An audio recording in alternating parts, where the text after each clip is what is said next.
जैसे लोकसभा चुनाव में मां बेटा का दुकान नहीं चला, मेरा विश्वास है हरियाणा चुनाव में भी बाप बेटा का दुकान बंद हो जाएगा। ये है असम के मुख्यमंत्री हेमंत बिस्वा शर्मा, जिन्होंने आज सोनीपत के सेक्टर 14 में जनसभा को संबोधित किया और भाजपा प्रत्याशी निखिल मदान के पक्ष में जबरदस्त माहौल बना दिया। जनसभा में पहुंचने पर हेमंत बिस्वा शर्मा का जोरदार स्वागत हुआ, जिसके बाद मंच से संबोधित करते हुए हेमंत बिस्वा शर्मा ने कांग्रेस को घेर लिया। उन्होंने सबसे पहले लोकसभा चुनाव का जिक्र किया और कांग्रेस के नेताओं पर संविधान को लेकर भ्रामक प्रचार करने का आरोप लगा दिया। इतना ही नहीं, हेमंत बिस्वा शर्मा ने इस मौके पर यहां तक कह दिया कि जिस तरह से लोकसभा चुनाव में मां बेटे की दुकान नहीं चली, उसी तरह हरियाणा के विधानसभा चुनाव में भी बाप बेटे की दुकान नहीं चलेगी। भाइयों और बहनों, आप लोग सब जानते हैं हरियाणा का चुनाव है, सोनीपत का चुनाव है। लोकसभा चुनाव में हम भले सोनीपत सीट को हारे, लेकिन आप लोगों ने भारी वोट से बीजेपी को वोट दिए थे और मोदी जी को आशीर्वाद भी दिए थे। मैं इसलिए आप लोगों को धन्यवाद भी देना चाहूंगा। भाइयों और बहनों, वो समय हमारे कांग्रेस का नेताओं ने एक समाज का एक वर्ग का साथ मिलके मोदी जी को हरवाने के लिए बहुत कुछ कोशिश किया। कोई जगह में जाके बोले कि मोदी जी अगर जीते तो संविधान बदल दिया जाएगा।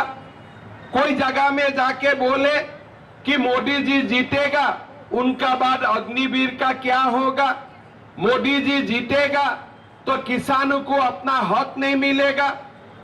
हर प्रदेश में जाके तरह तरह ने उन्होंने अपना बात बोला। जो बात एक प्रकार गलत ही नहीं है, वो सारे बात एक प्रकार धोखाधड़ी का बात थे। लेकिन भारत का जनता ने कांग्रेस को सुनने से मना कर दिया और एक प्रकार हमारा देश में सोनिया राहुल ये मां बेटा का सरकार बनाने का जो कोई लोगों का सपना था, वो सपना में पानी फेंका। दोबारा तीसरा बार प्रधानमंत्री मोदी जी का ही शपथ हुआ। जैसे लोकसभा चुनाव में मां बेटा का दुकान नहीं चला, मेरा विश्वास है हरियाणा चुनाव में भी बाप बेटा का दुकान बंद हो जाएगा। जरूर बाप बेटा का दुकान बंद हो जाएगा।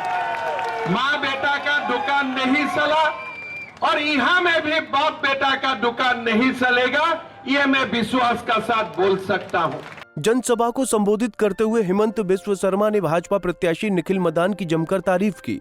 वहीं कांग्रेस उम्मीदवार सुरेंद्र पवार के दो नाम होने को लेकर तीखा हमला भी बोला। उन्होंने इस मौके पर सोनिया गांधी के भी 2 नाम गिनाए और कहा कि अगर सुरेंद्र पवार सोनीपत से जीत गए तो सोनीपत को भी बांग्लादेश बना देंगे। भाइयों और बहनों, हमारे युवा प्रत्याशी मदान जी हमारे बीच में है और आप लोग सब जानते हैं कि निखिल मदान जी ने हमारे शहर का डेवलपमेंट के लिए कितना काम किया है। मैं इतना ही मानता हूं, कांग्रेस को मैं इतना ही बोलूंगा कि आपने जो कैंडिडेट यहां उतारा है, ये कैंडिडेट का मां का ओरिजिनल नाम, पिता का ओरिजिनल नाम, उनका ओरिजिनल नाम आप आके बता दीजिए। कांग्रेस का 2 नाम होता है। सोनिया जी का भारत में आने से नाम सोनिया गांधी होते हैं और इटाली में जाने से एंटोनियो कुछ नाम होते हैं। 2 नाम होते हैं और मुझको बताया गया कि हमारे उम्मीदवार सुरेंद्र पवार जी का भी 2 नाम है। मैं ज्यादा बोलना नहीं चाहता हूं, लेकिन ये 2 नामधारी व्यक्ति को आप लोग जीतने के लिए मत दीजिए। अगर वो कहीं भी जीत ले, ये सोनीपत को भी वो लोग मिनी बांग्लादेश बना देगा, मिनी पाकिस्तान बना देगा। विधानसभा में भाजपा के पक्ष में माहौल बनाने पहुंचे हेमंत बिस्वा शर्मा ने इस मौके पर इजराइल और फिलिस्तीन के बीच चल रहे युद्ध का भी जिक्र किया और साथ ही असम में सैकड़ों मदरसे बंद कराने का दावा करते हुए एक बार फिर से कांग्रेस नेता राहुल गांधी को आड़े हाथों लिया। उन्होंने कहा कि राहुल गांधी अच्छी तरह से सुन लें, भारत देश एक निशान, एक विधान और एक ही प्रधान से ही चलेगा। मैं राहुल जी को बताना चाहता हूं, ये देश एक निशान, एक विधान और एक प्रधान का हिसाब से चलेगा। आप 10 बार जन्म लेके आओ, दोबारा कश्मीर में 370 और नहीं आएगा, ये आप सुन लीजिए। और ये बात आप सुन लीजिए, आप कश्मीर में जाके जितना भी आप बोले 370 लेके आएगा। हम लोग भाजपाई है, हम लोग भारतीय है, हम लोग कभी भी दोबारा आर्टिकल 370 को लेके आने आपको हम नहीं दिया। भाई और बहनों, हमारा देश को कांग्रेस ने शासन किया। अगर कांग्रेस नहीं होते थे, ये बाबर साबर कब खत्म हो जाते थे।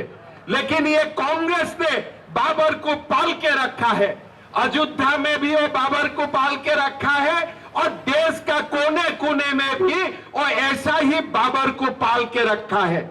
आपको बता दें कि सोनीपत की जनसभा में हुंकार भरते हुए हिमंत बिस्व शर्मा ने पर्ची खर्ची का भी मुद्दा उठाया और पूर्व की कांग्रेस सरकार को जमकर घेरा। उन्होंने कहा कि हरियाणा वासियों, 10 साल पहले की कांग्रेस सरकार के कार्यकाल को याद कर लीजिए। उस वक्त नौजवानों को नौकरियां पर्ची खर्ची पर मिलती थीं, मगर भाजपा की सरकार में मेरिट के आधार पर गरीब से गरीब युवाओं को नौकरियां मिल रही हैं। इसलिए विधानसभा चुनाव में फिर से भाजपा की तीसरी बार सरकार बनानी है। सोनीपत से सनी मलिक, पंजाब केसरी टीवी। हमसे जुड़े रहने के लिए हमारे YouTube चैनल को सब्सक्राइब करें और नई वीडियो की नोटिफिकेशन के लिए बेल आइकॉन को दबाएं। अगर आप ये वीडियो Facebook पर देख रहे हैं तो लाइक जरूर करें और ज्यादा से ज्यादा शेयर करें। धन्यवाद।